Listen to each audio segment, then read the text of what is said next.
Graças a Deus. Olá, meus amigos. Que Deus abençoe mesmo cada um de vocês e venha ao encontro das necessidades de cada um. Que venha ao encontro da sua necessidade, para que o nome dele seja santificado na sua vida, para que o seu testemunho venha santificar o nome dele aqui na terra, para que as pessoas que você conhece, os amigos conhecidos, os vizinhos, os parentes, todos, venham saber que ele, Deus, existe e que se torna galardoador, abençoador daqueles que o buscam. E independentemente se merecem ou não merecem, claro que ninguém merece nada de Deus, mas, independentemente dos méritos, ele ouve e responde àqueles que o invocam com sinceridade. Sinceridade. Esse é o segredo. Quando a pessoa é sincera com Deus, ela está mostrando uma fé puríssima, puríssima. E Deus ouve e atende a sua oração, independentemente da religião que ela professa, independentemente de qualquer coisa, se ela merece ou não, não é o caso. O que importa é que a sua fé tem que ser pura, sincera, verdadeira. Imediatamente Deus vem ao seu encontro.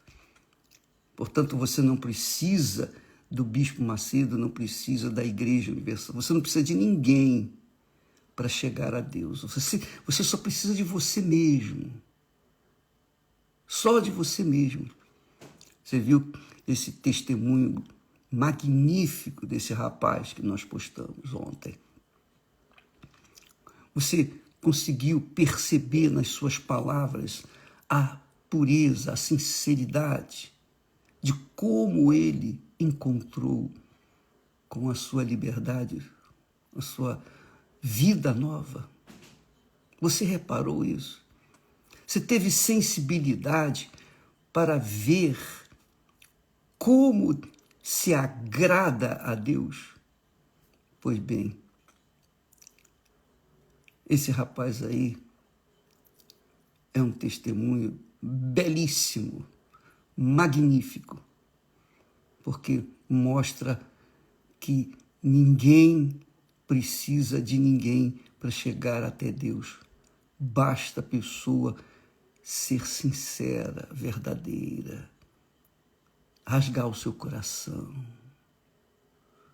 É isso aí, minha amiga e meu amigo. Você sabe por quê?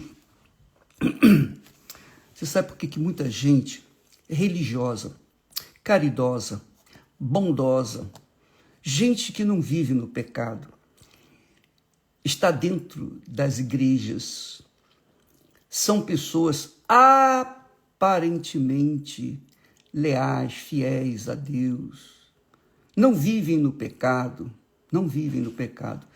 porém, elas têm a vida atrofiada, presa, amarrada, atolada.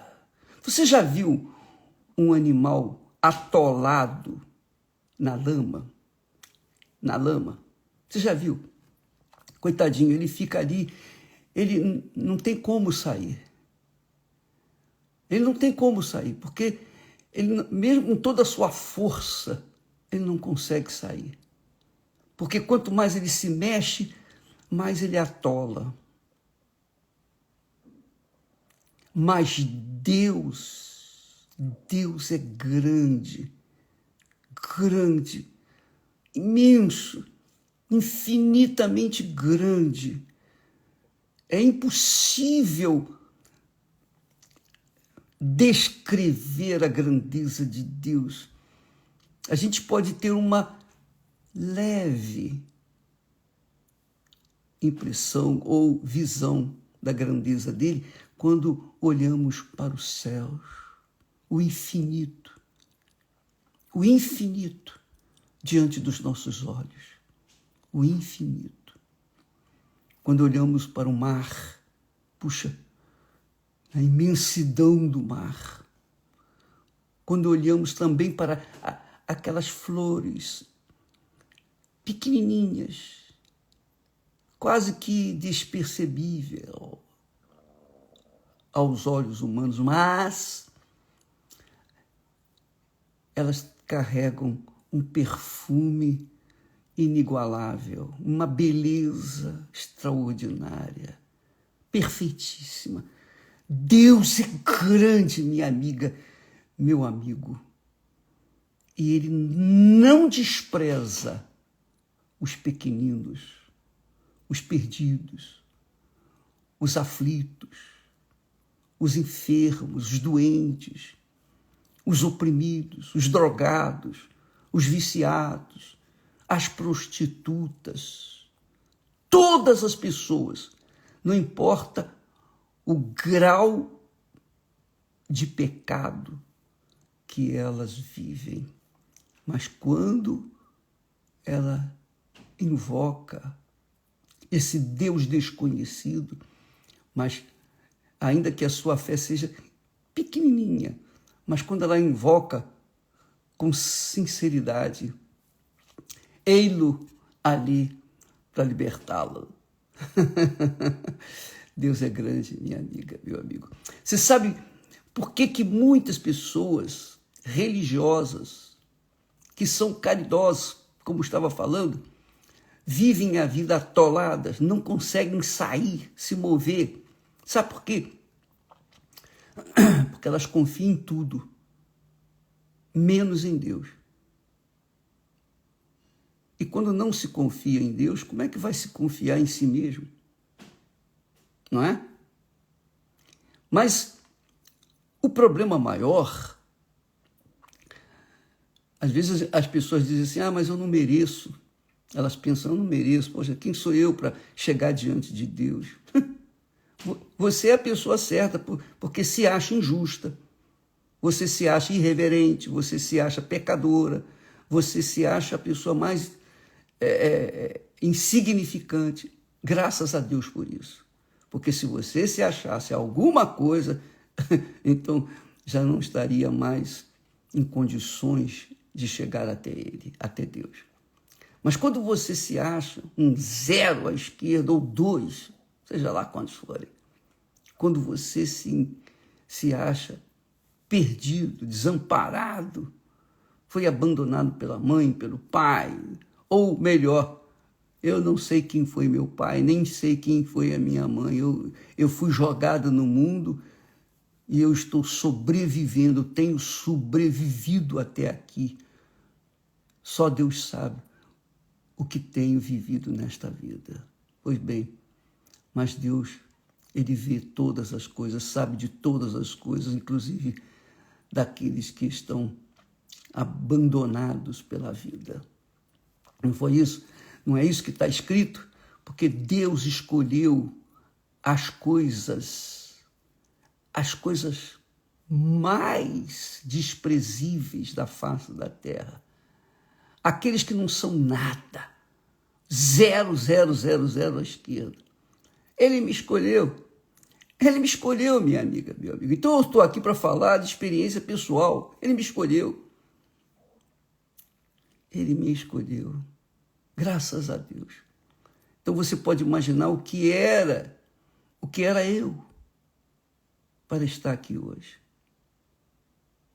E é isso que acontece com aqueles que o buscam com sinceridade. Mas por que, bispo? Por que essas pessoas não conseguem se livrar dos seus problemas, conquistar uma vida honesta, uma vida trabalhadora, uma vida, enfim, que agrade a Deus? Sabe por quê, amiga e amigo?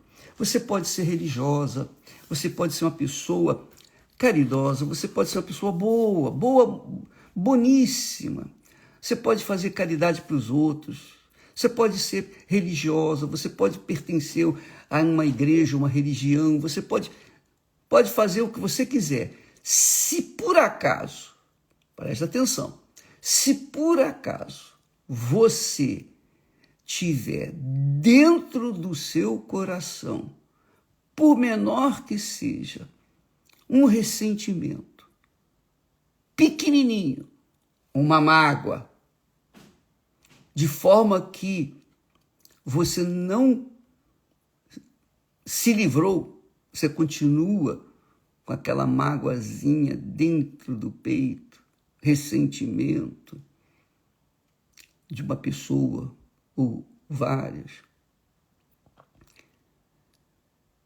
Você pode dar a oferta que você quiser, você pode ser dizimista que você quiser, você pode ser uma pessoa caridosa que você quiser, você pode ser uma pessoa religiosa, você pode ser uma pessoa fiel, leal na igreja, mas para com Deus você será desleal enquanto carregar essa mágoazinha, esse ressentimentozinho dentro de você. Você está fazendo o jejum de Zacarias, mas esse jejum, se você tiver algum ressentimento, esse jejum não vai valer de nada.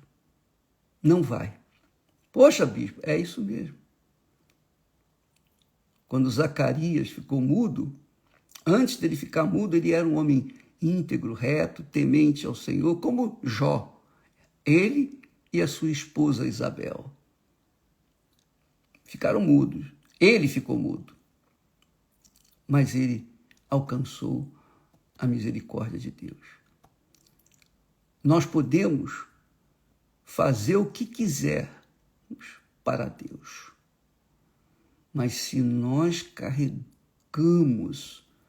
ressentimentos e mágoas e rancores e ódio e vingança, aquele espírito de vingança, tudo que nós fizermos para Deus não vai ter nenhum valor. Nenhum valor. A sua fé não vai ter valor. Não vai ter valor. A nossa fé não teria valor se eu tivesse ressentimento, por menor que seja, para com alguém ou alguns que me ofenderam, que me machucaram, que me traíram, que me feriram.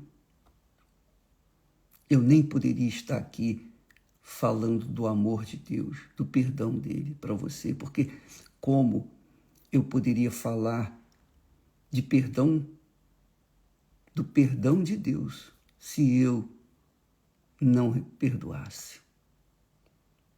Olha, eu vou dizer para você uma coisa, muito forte isso.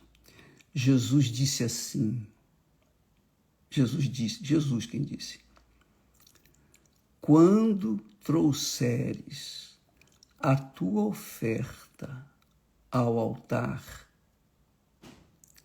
e te lembrares de que teu irmão tem alguma coisa contra ti, deixa a tua oferta diante do altar. Diante do altar. Não no altar, diante do altar. Deixa a tua oferta diante do altar. Essa oferta não serve, porque essa oferta vem com mágoa, com ressentimento, com falta de perdão. Então essa oferta não serve. Deixa diante do altar, volta lá para se reconciliar com o seu irmão. Depois, vem, toma a tua oferta e coloca-a no altar. Aí o altar vai santificar essa oferta. O altar vai empoderar essa oferta. Essa oferta vai ser aceita por Deus, porque a oferta significa, simboliza, tipifica o nosso coração, a nossa alma, pura, vazia, arrependida, sincera. Aí Deus aceita. Mas, se não houver essa pureza no interior pureza de ressentimentos. Você pode ser até uma pessoa pecadora. Você pode cometer qualquer outro tipo de pecado. E isso, se você sobe no altar, coloca a sua vida, você vai ser perdoada. Mas se você carrega alguns ressentimentos, só você pode perdoar a pessoa que lhe feriu. Mas ninguém, nem Deus. Você sabia disso? A pessoa pecou contra você, fez alguma coisa, algum mal contra você, só você pode perdoar aquela pessoa. Só você. Se ela pedir perdão a Deus e não tiver nenhum ressentimento, Deus vai perdoá-la. Mas, se você não perdoá-la, é você que vai pagar o pato. Você não vai ser aceita. As suas orações não serão aceitas diante de Deus. Não serão aceitas. Eu posso falar isso com vocês. Eu posso falar. Deixa eu falar uma experiência que eu tive recentemente. Não faz muito tempo. Nós enfrentamos uma perseguição cruel, maligna, algum tempo atrás. Não muito longe. Alguns anos atrás. E eu fiquei muito irritado. Eu fiquei muito revoltado.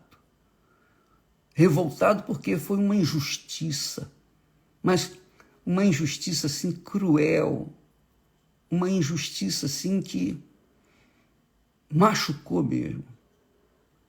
E eu, Bispo Macedo, todo dia orava: ó Pai nosso que estás no céu, santificado seja o teu nome. Venha o teu reino e seja feita a tua vontade. O pão nosso de cada dia dai-nos hoje. Perdoa-nos os nossos pecados, assim como nós perdoamos aos nossos devedores. Eu orava isso, mas nem me passava pela cabeça que eu tinha dentro de mim ressentimentos contra aqueles que se levantaram, não especificamente contra mim, mas contra a própria obra de Deus, que eu ficara demasiadamente irritado, nervoso. Eu ficava revoltado. Eu orava o Pai Nosso tranquilamente e não acontecia nada. Nada. Só injustiça. E cada dia mais notícias de injustiça. E mais, e mais. Foi então que aconteceu. Eu estava deitado e pensando na obra de Deus, pensando: oh meu Deus, o que o Senhor quer que eu dê para o teu povo? Qual é a tua vontade para a minha vida? O que o Senhor quer de mim e tal? E de repente, o Espírito Santo veio e me convenceu. Ele me convenceu de que eu tinha que perdoar aqueles que estavam sendo injustos, cruéis, maus, contra a obra dele e, obviamente, contra a minha pessoa.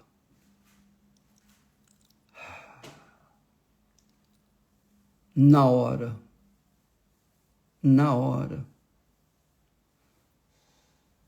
eu me pus de joelhos e orei: ó meu Deus, perdoa aquelas pessoas.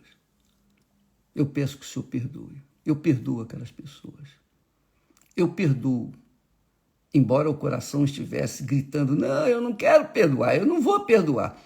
Mas na minha cabeça eu tinha condições de confessar. Veja, eu falei para Deus, eu perdoo os fulanos, o Beltrano, o Cicrano, eu perdoo. Quer dizer, eu confessei, eu falei, eu perdoo essas pessoas que me fizeram, ou que fizeram, têm feito a tua obra, na tua obra, contra a tua obra. Eu perdoo. Não estava fazendo diretamente para mim, mas estavam fazendo contra a obra de Deus. Mas eu assumi aquela perseguição para mim. E o que aconteceu? O que aconteceu? É uma história bonita, linda, que a seu tempo, deixa passar mais um pouco de tempo para a gente colocar no papel e fazer todos saberem dessa experiência que Deus nos deu. Quando eu orei, então aquele fardo que estava sobre os meus ombros, aquele peso que estava comigo, estava na minha alma, e até mesmo o problema em si, que não resolvia de jeito nenhum, não tinha jeito para resolver aquele problema, não tinha solução. Porém, depois que nós perdoamos, então houve justiça. Deus fez justiça. Deus foi e livrou-nos daquelas perseguições implacáveis, porque não era pessoalmente, não era pessoal, era contra a igreja. E o problema foi resolvido. Deus mesmo resolveu o problema. Não foi política, não foi dinheiro, não foi influência política, nada disso. Foi o próprio Deus. Não foi oração, não foi jejum, nada disso. Foi perdão. Foi perdão. O que eu quero dizer para você, em outras palavras, é que se você não perdoa, você não vai ser perdoado. E se você não vai ser perdoado, o mal vai sobrepujar você. O mal vai... Nós falamos de Abraão, né? Abraão é um herói na fé, nosso pai na fé. Mas ele caiu a primeira vez no Egito porque ele disse uma meia mentira. Uma meia mentira é pior do que uma mentira inteira. Ou uma meia verdade é pior do que uma mentira inteira. Ele caiu lá no Egito, diante de Faraó, porque mentiu, e caiu novamente em Gerar com o rei Abimeleque. Ele fez a mesma coisa, contou a mesma meia verdade para o rei de Gerar. E aí, depois o rei descobriu e falou: com efeito, hein, seu Abraão, você, em outras palavras, você, rapaz, que é o pai na fé dos outros aí, mentindo, você é feio, Abraão. E Abraão deve ter ficado muito envergonhado. Muito envergonhado. E pagou. Abraão colheu os frutos daquela meia-verdade. Porque a sua mulher também mentiu, e a sua mulher foi a causa dele ter que deitar com Agar, a sua escrava egípcia, gerar nela um filho. Esse filho veio a ser o pai da nação árabe, que não estava nos planos de Deus. Então, você vê que uma mentirinha lá atrás, meia verdade lá atrás, fez Abraão gerar, enfim, cair no conto do amor de Sara, que não tinha filho, então gera um filho aí para mim através dessa escrava. Deu um jeitinho, sabe? jeitosamente. Jesus fala que jeitosamente os fariseus, os hipócritas, tentam dar um jeitinho nas palavras de Deus. Pois bem, nos mandamentos de Deus. Abraão colheu os frutos desse pecado. Ele não se converteu, ele não se arrependeu do primeiro pecado lá no Egito e cometeu o mesmo lá em Gerar. Por isso que Abraão teve que colher frutos ruins. Deus perdoou porque ele considerou, Abraão perdoou. Ele teve que confessar, naturalmente ele teve, mas ele sofreu as consequências. E a verdade, a bem da verdade, é a seguinte, minha amiga, meu amigo, quando a gente não perdoa, a gente sofre. A gente sofre. E ninguém pode tirar o nosso sofrimento, nem Deus pode tirar o nosso sofrimento, porque depende só de nós. Perdoar. Nós temos que perdoar. Por quê? Porque quando nós fazemos uma oração a Deus, é suposto que essa oração a gente seja pura, seja sincera. Então, nós não podemos trazer nessa oração mágoas, ressentimentos de terceiros. Se a gente está sofrendo, está aborrecido, está irado por problemas que enfrentamos, não tem problema, Deus vai ouvir a nossa oração, porque é pela fé que Ele ouve a nossa oração. Agora, quando nós carregamos ressentimentos e mágoas, nós ficamos doentes. Nós ficamos doentes na alma e Deus não pode fazer nada, porque o perdão depende da gente. Se eu oro Pai Nosso e falo, ó Deus, perdoa-me, conforme eu tenho perdoado aos meus devedores, eu estou me condenando se eu não perdoar. Por outro lado, eu estou me absolvendo se eu perdoar. Deus, amiga e amigo, é perfeitamente justo, justíssimo. Abraão não perdeu a sua salvação porque ele mentiu, não. Ele contou meia mentira, não. Abraão sofreu, mas aprendeu, com certeza, porque Deus fez dele o nosso pai na fé. Então, nós temos que considerar isso. Se você faz esse jejum de Zacarias com afinco, com sacrifício, momentos na sua vida, na nossa vida, que a gente fala, droga, né? Que droga! Ao invés de falar graças a Deus, então a gente caiu em tentação. Mas a gente pede perdão, ó Deus me perdoa e tal, e vamos em frente, vamos continuando. Mas se a gente não perdoa, minha amiga, meu amigo, não adianta continuar no jejum de Zacarias, nem no jejum de Daniel, nem qualquer outro jejum, nem no jejum de Jesus, foram 40 dias e 40 noites, nenhum jejum vai resolver. Porque depende de atitude. Atitude, não é sentimento, você sentir vontade de perdoar, porque se você depender do seu coração, ou se nós dependermos do nosso coração para perdoar, nós estamos perdidos, porque o coração é rebelde, o coração é cruel, é mau. O próprio Deus fala isso com Jeremias, que o coração é cruel, é mau, desesperadamente corrupto. Nós não podemos dar ouvidos ao coração, mas a cabeça, ao espírito, à inteligência. Não, peraí, eu reconheço que eu errei, ainda que o coração esteja gritando, eu não aceito, eu quero que as pessoas morram, e a notícia corra e eu seja o primeiro a saber. Mas aqui na cabeça diz, não, meu Deus, eu perdoo.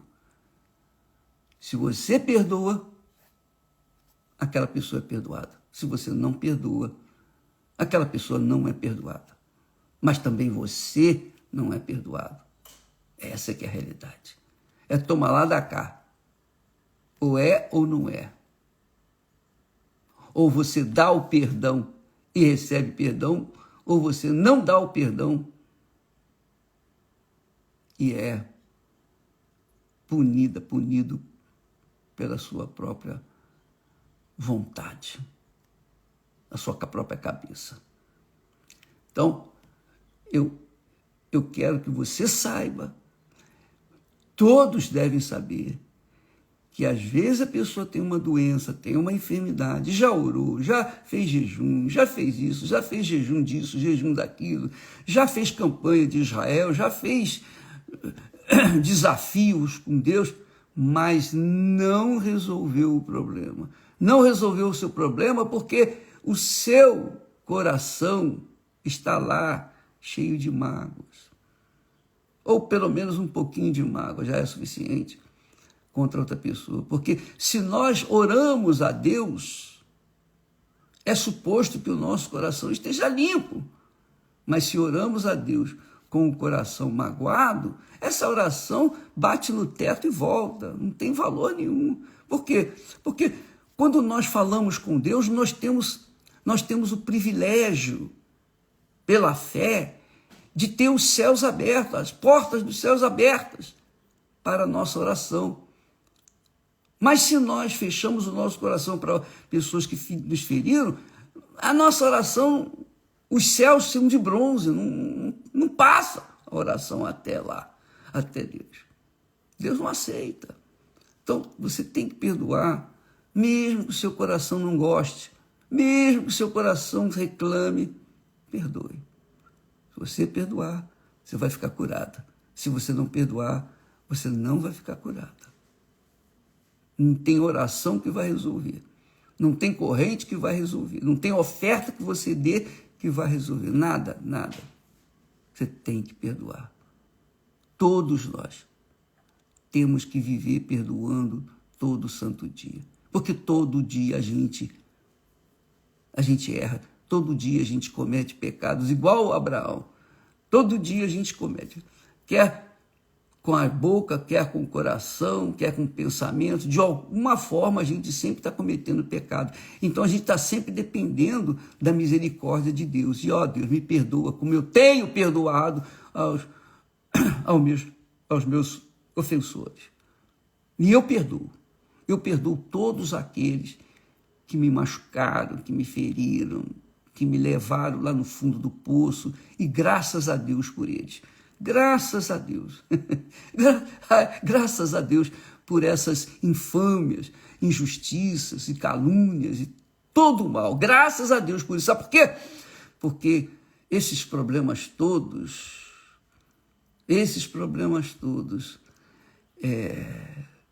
serviram para que eu viesse estar atento, vigilante, para não cair na tentação da mágoa, do ressentimento. Entendeu, minha amiga, meu amigo? Deus coloca um tubarão no nosso aquário para a gente nem cochilar. Nem cochilar. Por isso também o apóstolo Paulo diz lá, orai sem cessar. Toda hora ele tem que estar orando. Deus, tem misericórdia de mim. E perdoar também, sempre, todo dia, toda hora, todo momento. A pessoa fez uma vez, fez 2, 4, 10, 1000 vezes, não importa, você tem que perdoar. Jesus disse perdoar. E aí Pedro perguntou, Senhor, até quantas vezes tenho que perdoar? 7 vezes? Jesus disse, não, 70 vezes 7, quer dizer, continuamente, toda hora, todo momento, que a gente for pego com um ressentimento, a gente tem que orar pela pessoa com quem estamos ressentindo. Então você vê muitas pessoas que dizem ter o Espírito Santo, falam em línguas, profetizam e tal, mas a vida é um fracasso total. Por quê?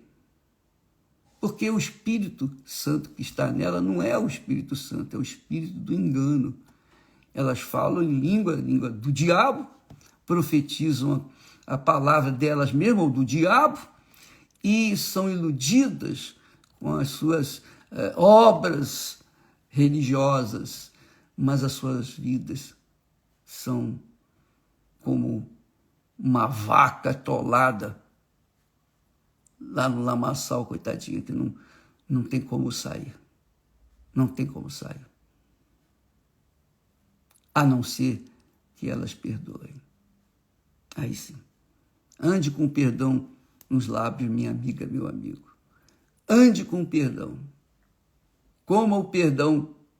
Perdoa como o pão nosso de cada dia. Todo dia perdoando, perdoando, perdoando, perdoando. Não se deite com mágoa no coração. Perdoa. Todo dia. Perdoa-me, Senhor. Assim como eu perdoo mesmo aos meus devedores, aos meus ofensores. Nós temos que perdoar todo dia. E não só falar, né? Mas praticar aquilo que a gente confessa. Viu? O jejum de Zacarias é poderoso, mas não resolve o problema de perdão. Só você pode perdoar, mais ninguém. Só você. E não adianta falar, ó Deus, perdoa essa pessoa que me fez mal. Não, você que tem que perdoar. Ela fez mal a você, é você que tem que perdoar. Só você tem poder e autoridade para perdoá-la. Se você perdoá-la, ela vai ser perdoada. Essa é a verdade. Deus abençoe a todos vocês. Viu? Use a fé com inteligência. Porque se a gente não usar a fé com sabedoria, com inteligência, a fé vai fazer a gente ficar iludido com as caridades, as obras dentro da igreja. Porque o coração magoado, sem o perdão, é a alma. O coração representa a alma. Se a alma não perdoa, como é que ela pode ser perdoada por Deus? Ela pode perdoar. Só ela tem poder para autoridade para perdoar aquelas pessoas que fizeram mal a ela. Então, essa alma tem que perdoar. Se ela não perdoar, se ela não perdoa, ela não será perdoada e, obviamente, estará condenada. Estará condenada. Deus abençoe, então, a todos, em nome do Senhor Jesus. Graças a Deus. Até amanhã.